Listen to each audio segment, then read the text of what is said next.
स्वागत है आपका हमारे YouTube चैनल हनी वॉइस में। चलते हैं एक नई कहानी पर। देवर रात होते ही गर्म हो जाता। सारी रात देवर के कमरे से आवाज़ें आती।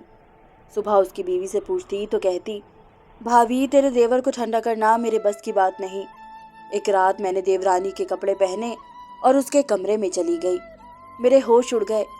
देवर की हालत तो ऐसी थी जैसे देवर की शादी की पहली रात बहुत डरावनी थी। देवर जैसे ही अपने कमरे में गया, बीवी के साथ लड़ने झगड़ने लगा।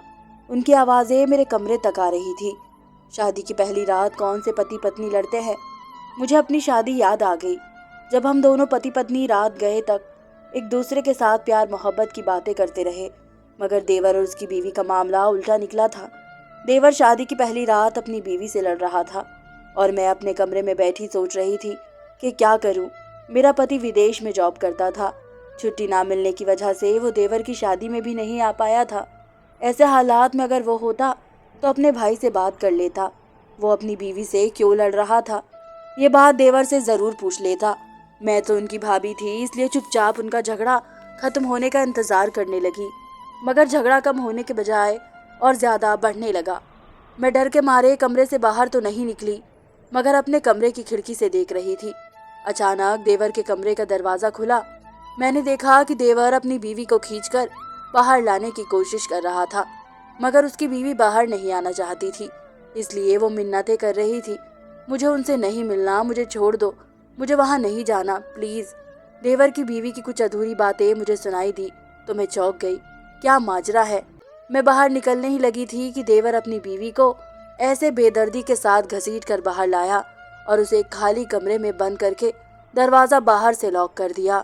ये देखकर मैं हक्का बक्का रह गई। ये क्या हो रहा था, मैं अपने दिल में सोच रही थी, मगर देवर के पास जाकर पूछने की हिम्मत नहीं थी।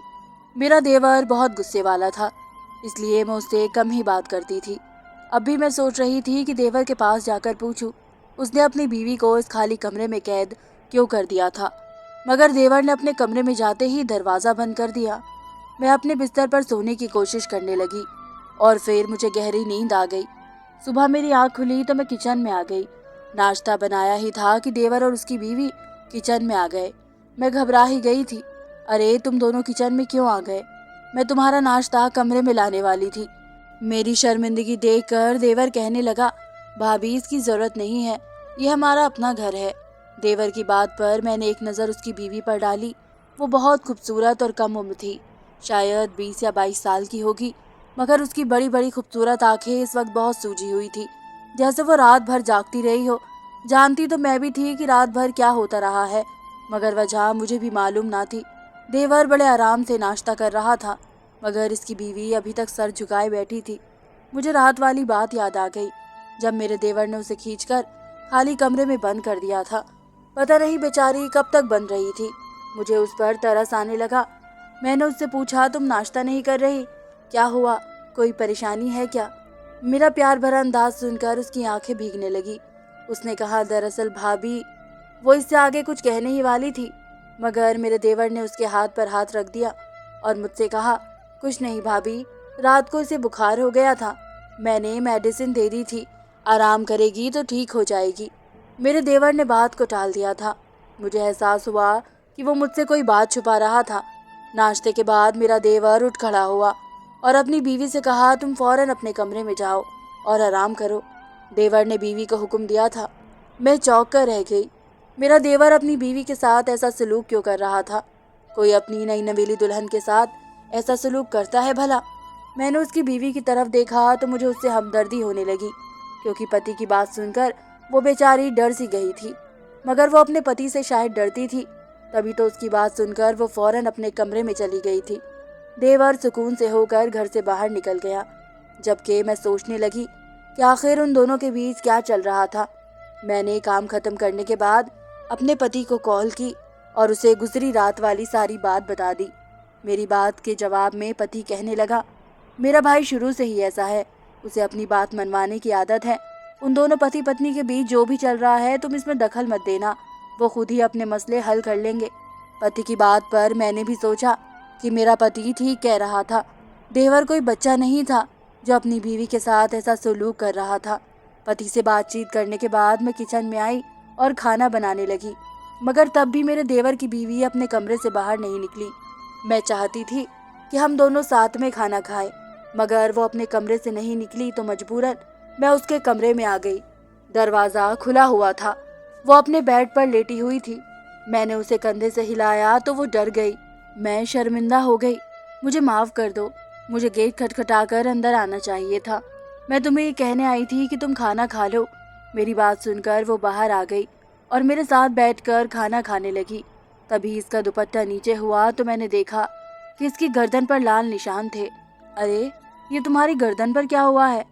मेरे यूँ पूछने पर वो घबरा गई। उसने जल्दी से अपना दुपट्टा ऊपर किया और कहने लगी, कुछ नहीं हुआ। ये कहकर वो एकदम खड़ी हो गई। अरे बैठो, खाना तो खा लो। मैंने उसे कहा तो वो कहने लगी, मुझे भूख नहीं है। ये कहकर अपने कमरे में चली गई, जबकि मैं हक्का बक्का रह गई। पता नहीं बेचारी के साथ क्या हो रहा है। नई नवेली दुल्हन तो बहुत खुश होती है, लेकिन ये तो बहुत डरी डरी सी थी। मैं सारा दिन इसके बारे में सोचती रही। रात को मेरा देवर घर आया तो बहुत गुस्से में था। मैंने खाने का पूछा तो मुझे भी जवाब नहीं दिया। चुपचाप अपने कमरे में गया और अपनी बीवी के साथ ऊंची ऊंची आवाज में लड़ने लगा। मैं किचन से निकलकर अपने कमरे में आ गई। खिड़की से झांक कर देखा तो मेरे होश उड़ गए। मैंने देखा कि देवर ने किसी बात पर अपनी बीवी को थप्पड़ दे मारा था। वो बेचारी बेड पर उल्टे मुंह पड़ी आंसू बहा रही थी। मुझे बहुत दुख हुआ। देवर बहुत गुस्से में लग रहा था। उसने हाथ बढ़ाकर अपनी बीवी को बिस्तर से उठाया और कमरे से बाहर चलने को कहा, मगर वो फिर इसकी मिन्नतें करने लगी, हाथ जोड़ने लगी। मगर पति ने इस पर जरा तरस नहीं खाया। मैं डर के मारे कमरे से बाहर तो नहीं निकली, मगर अपने कमरे की खिड़की से देख रही थी। अचानक देवर के कमरे का दरवाजा खुला। मैंने देखा कि देवर अपनी बीवी को खींचकर बाहर लाने की कोशिश कर रहा था, मगर उसकी बीवी बाहर नहीं आना चाहती थी, इसलिए वो मना कर रही थी। मुझे उनसे नहीं मिलना, मुझे छोड़ दो, मैं वहाँ नहीं जाना चाहती, प्लीज। देवर की बीवी के कुछ अधूरे अल्फाज मुझे सुनाई तो दिए थे, तो मैं चौंक गई। क्या माजरा है? मैं बाहर निकली ही थी कि देवर अपनी बीवी को ऐसे बेदर्दी के साथ खींचकर बाहर ले आया। मैंने देखा कि देवर की बीवी का दुपट्टा दरवाजे पर गिर गया था। वो बेचारी दुपट्टे के बिना पति की मिन्नतें कर रही थी, मगर मेरे देवर पर जैसे कोई जुनून सवार था। वो बीवी को खींचता हुआ बाहर लाया और उसे एक खाली कमरे में बंद करके दरवाज़ा बाहर से लॉक कर दिया। ये देखकर मैं हक्का बक्का रह गई। ये क्या हो रहा था? आज फिर देवर ने अपनी बीवी के साथ ऐसा सलूक किया था, मगर क्यों? इस बेचारी का क्या कसूर था? इसने अपनी बीवी को इस खाली कमरे में कैद क्यों कर दिया था? मैं उन सवालों के जवाब अपने देवर से पूछना चाहती थी, मगर देवर ने अपने कमरे में जाते ही दरवाज़ा बंद कर दिया। मैं हिम्मत करके बाहर निकल आई। मेरा पति कहता था, मेरा भाई शुरू से ऐसा है, इसे अपनी बात मनवाने की आदत है। उन दोनों पति पत्नी के बीच जो भी चल रहा था, तुम इसमें दखल अंदाजी मत करना। पति पत्नी का मामला है और तुम्हें बिना वजह बीच में पड़ने की कोई ज़रूरत नहीं है, तुम बुरी बन जाओगी। मगर देवर की बीवी कम उम्र थी और देवर मेरे सामने उसके साथ ऐसा सलूक कर रहा था, इसलिए मैंने सोचा कि ये सब मैं उसके साथ नहीं होने दूंगी। मुझे ध्यान रखना चाहिए था। मैं भी एक लड़की थी और किसी दूसरी लड़की पर जुल्म होते हुए नहीं देख सकती थी, इसलिए मैं अपने कमरे से निकली और सीधी इस कमरे की तरफ बढ़ी, जो काफ़ी वक्त से खाली पड़ा हुआ था। कमरा पहले बैठक के लिए इस्तेमाल किया जाता था। मेरा पति बहुत ही खुशमिजाज था, इसके कई दोस्त थे। मैं शादी करके ससुराल आई तो ये कमरा बहुत रौनक वाला रहता था। शाम होते ही मेरे पति के दोस्त आ जाते थे। मेरे पति ऑफिस से आने के बाद सीधा इसी कमरे में चले जाते थे और 10 या 11 बजे तक अपने दोस्तों के साथ गपशप लड़ाते थे। क्योंकि मेरे पति मुझे बहुत ज़्यादा वक्त देते थे, इसलिए मुझे इस बात पर कोई एतराज़ नहीं था। मगर जब मेरे पति बाहर विदेश चले गए तो ये कमरा बिल्कुल खाली हो गया। क्योंकि मेरा देवर ज़्यादातर घर से बाहर रहता था, इसलिए कमरा काफ़ी टाइम से बंद रहता था। क्योंकि मुझे घर के साथ साथ उसकी भी साफ़ सफाई करनी पड़ती थी। शायद इसकी चाबी मेरे देवर के पास थी, मगर मैंने दरवाजे के पास जाकर अपने कान लगा दिए।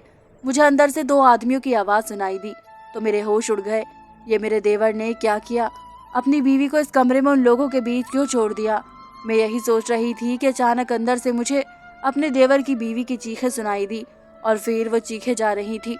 ये सब मुझसे बर्दाश्त ना हुआ तो मैं अपने कमरे में आ गई और अपने कानों को हाथ लगाने लगी। पता नहीं अंदर उस बेचारी पर कैसा जुल्म हो रहा था। वो तो बहुत कम उम्र की थी, ये सब कैसे बर्दाश्त करेगी? मैं सोच सोच कर कांपने लगी। पति को कॉल करने लगी ही थी कि फिर रुक गई।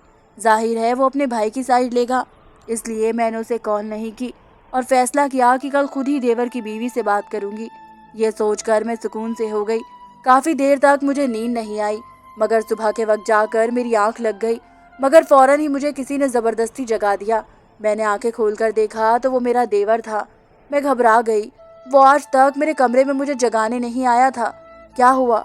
मैंने उससे पूछा तो कहने लगा, भाभी मेरी बीवी की तबीयत ठीक नहीं है, आप उसके पास जाएं, मैं डॉक्टर को लेकर आता हूँ। मैं भागकर उसके कमरे में गई। सामने का मंजर देखकर मेरे होश उड़ गए। सामने बेड पर मेरे देवर की बीवी बेहोश पड़ी थी।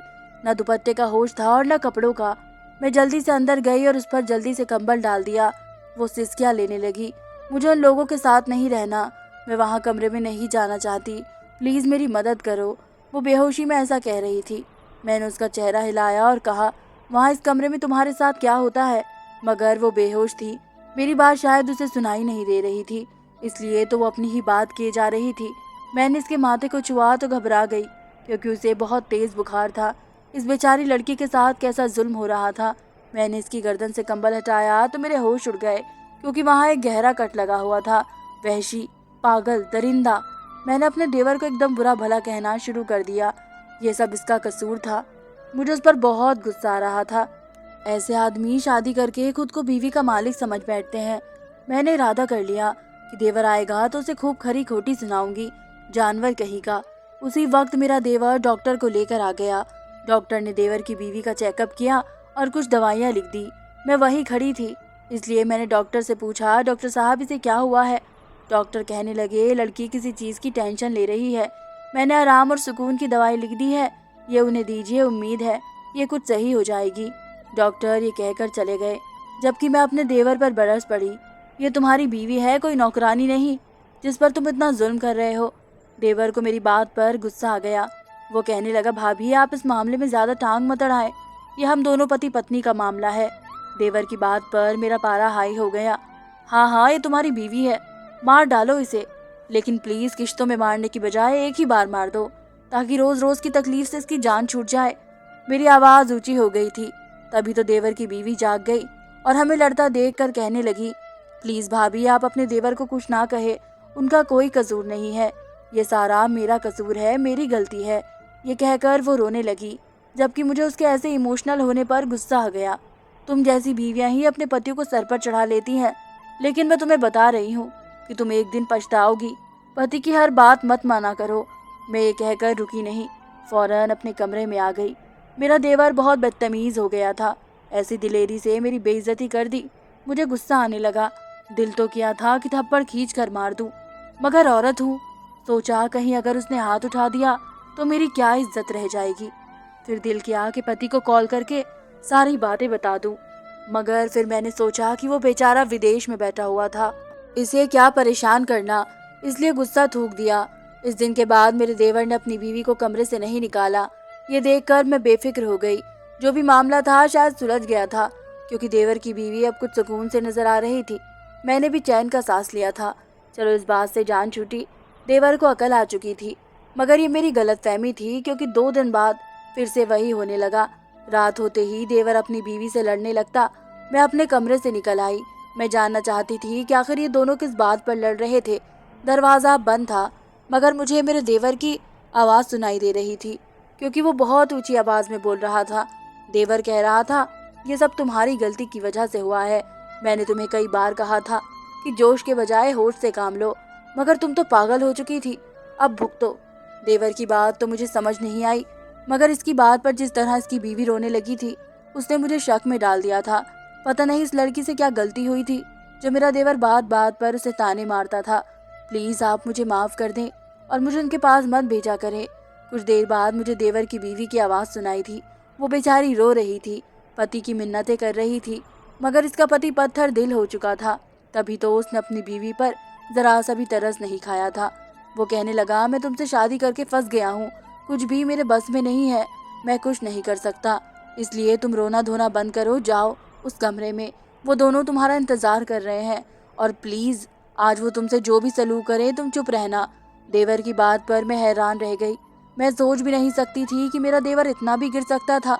वो अपनी ही बीवी को किसी दूसरे आदमियों के पास अकेले कमरे में भेज रहा था और कह रहा था कि वो खामोश रहे, ये बात किसी को ना बताए। देवर की बात पर मुझे बहुत गुस्सा आया। मैं दरवाजे पर दस्तक देने वाली थी ताकि अंदर जाकर अपने देवर को खरी खरी सुना सकूं, मगर उस वक्त मेरे देवर ने मेरा नाम लिया। देवर अपनी बीवी से कहने लगा कि अब भाभी को शक पड़ चुका है। वो उस दिन भी मुझ पर गुस्सा कर रही थी। मैं नहीं चाहता कि भाभी ये बात मेरे भाई को बता दें, क्योंकि भाभी गैर थी इसलिए मैंने उन्हें चुप करा दिया, मगर वो मेरे बड़े भाई हैं, उन्हें मुझे जवाब देना ही पड़ेगा। देवर की बात सुनकर उसकी बीवी कहने लगी, ठीक है, मैं आज की रात उन दोनों के पास जाती हूँ, मगर मैं लौटकर आपके पास ही आऊँगी। आप मुझे हर रात उनके पास जाने पर मजबूर करते हैं। हालांकि मैं सिर्फ आपकी वजह से उनके पास जाती हूँ, क्योंकि मैं आपसे बहुत प्यार करती हूँ। अब की बात सुनकर मेरा सर घूम गया। ये कैसी बीवी थी जो अपने पति के खातिर उसकी हर अच्छी गलत बात मान रही थी। अब मुझे देवर की बीवी पर गुस्सा आ रहा था, मगर उसी वक्त कमरे का दरवाज़ा खुला। देवर और उसकी बीवी बाहर निकले। मुझे वहां से भागने का मौका नहीं मिला, इसलिए मैं वहीं खड़ी रही। मुझे देखकर देवर का मूड बिगड़ने लगा। भाभी, आप रात के इस वक्त हमारे कमरे के बाहर क्या कर रही हैं? देवर के पूछने पर मैं जवाब सोचने लगी। उन्हें अब क्या जवाब दूं, झूठ या सच? मगर मेरे जवाब देने से पहले देवर की बीवी कहने लगी, भाभी को कोई काम होगा, आप क्यों बिना वजह भाभी पर शक कर रहे हैं ना, है ना भाभी? देवर की बीवी ने मेरी तरफ उम्मीद भरी नजरों से देखा, मगर देवर कहने लगा, नहीं, कोई काम नहीं था इन्हें, ये छुप छुप कर हमारी बातें सुन रही थी। भाभी, क्या आपको किसी ने नहीं बताया कि किसी की बातें सुनना पाप है? देवर ने गुस्से से मुझे घूरा। जी बिल्कुल, किसी की छुप छुप कर बातें सुनना पाप है, मगर ये बताओ, रात के अंधेरे में खाली कमरे के अंदर अपनी ही बीवी को गैर आदमियों के पास भेजना पाप नहीं है? मैंने गुस्से से कहा तो वो दोनों पति पत्नी हक्का बक्का रह गए। देवर का चेहरा गुस्से से लाल पड़ गया। यह आपसे किसने कहा है? मैंने भी फौरन जवाब दिया, मैंने खुद अपने कानों से सुना है। मेरी बात सुनकर देवर की बीवी ने मेरा हाथ पकड़ा और कहने लगी, नहीं भाभी, आपको कोई गलतफहमी हुई है, मेरे पति ऐसे नहीं हैं, आप अपने कमरे में जाएं और आराम करें। ये सुनकर मैंने उसका हाथ झटक दिया। आराम? कैसा आराम? जब से तुम इस घर में आई हो मुझे रात को तुम्हारी चीखें सोने नहीं देती। पता नहीं तुमने मेरे देवर को कहाँ देखा और उससे कैसे शादी कर ली। मेरे सवाल पर देवर की बीवी कहने लगी, भाभी, मैं सुबह आपको सब कुछ बता दूंगी, प्लीज़ अभी आप अपने कमरे में जाइए। उसकी बात पर मैं कुछ नरम पड़ गई, मगर मैंने उससे कहा, मैं तभी अपने कमरे में जाऊंगी जब तुम रात को उस खाली कमरे में नहीं जाओगी। मेरी बात पर देवर की बीवी कुछ कहने लगी थी कि देवर बोल उठा, भाभी, आप यहाँ से जाए या ना जाए, मगर इसे कमरे में जाना पड़ेगा। देवर जैसे जिद पर अड़ गया था। मुझे फिर से गुस्सा आ गया तो मैंने कहा, तो फिर मैं भी यहाँ से तब तक नहीं जाऊंगी जब तक तुम दोनों मुझे असली बात नहीं बता देते। मेरी बात पर देवर ने अपनी बीवी का हाथ पकड़ा और उसे खींच कर ले जाने लगा। वो बेचारी चुप रही, मगर मैं अपने घर के अंदर देवर को ये सब नहीं करने दे सकती थी, इसलिए मैं तेजी से आगे बढ़ी और इस कमरे के दरवाजे के आगे जाकर उन दोनों का रास्ता रोक दिया। मुझे बताओ, वरना मैं पुलिस को बुला लूंगी। मेरी धमकी सुनकर देवर ने दरवाज़ा खोला और मुझे उसके अंदर ले गया। वहाँ दो आदमी बैठे हुए थे। देवर की बीवी कहने लगी, भाभी, ये मेरे बाबा और भाई हैं। दरअसल मैंने आपके देवर के साथ भागकर शादी की है और इस शादी को मेरे घर वाले नहीं मानते, इसलिए ये रोज़ मुझे वापस ले जाना आते हैं। रोज़ मेरा भाई और बाबा मुझे मारते हैं और मुझे मनाते हैं, मेरे साथ ज़बरदस्ती करते हैं ताकि मैं अपने पति को छोड़कर उनके साथ जाऊं। मेरा पति उनको समझा समझा कर थक चुका है, इसलिए मुझे यहाँ भेज देता है ताकि मैं उनसे प्यार से बात करूं, मगर ये दोनों नहीं मानते। अब आप ही उनको समझाए। ये सुनकर मैं हैरान रह गई। मैं अपने देवर को गलत समझ रही थी, मगर मेरा देवर अपनी जगह सही था, इसलिए मैंने देवर की बीवी के घर वालों को काफ़ी दिन तक समझाया कि आपकी बेटी ने मेरे देवर के साथ अपनी मर्जी से शादी की है, वो बच्ची नहीं है और उसके साथ आप ज़बरदस्ती नहीं कर सकते। मेरा भाई पुलिस में बड़ा ऑफिसर था। जब मैंने देखा कि घी सीधी उंगली से नहीं निकल रहा तो मैंने अपने भाई को फ़ोन किया और सारी बात बता दी। भाई तो उस वक्त पुलिस की गाड़ी लेकर आ गए। पुलिस वालों को देखते ही उन लोगों के रवैये बिल्कुल बदल गए। इसके भाई बोला, बहन जी, जो होना था हो गया, हम अब यही चाहते हैं कि हमारी बहन इस घर में खुश रहे। इसके बाबा बोले, आपको देखकर हमें तसल्ली हो गई, हमारी बेटी ने खानदानी आदमी से शादी की है। मेरे देवर और देवरानी ने सुख का सांस लिया। मैंने पुलिस वालों को रवाना किया और भाई का धन्यवाद किया। यूँ एक बड़े झंझट से मेरी जान छूट गई। धन्यवाद दोस्तों।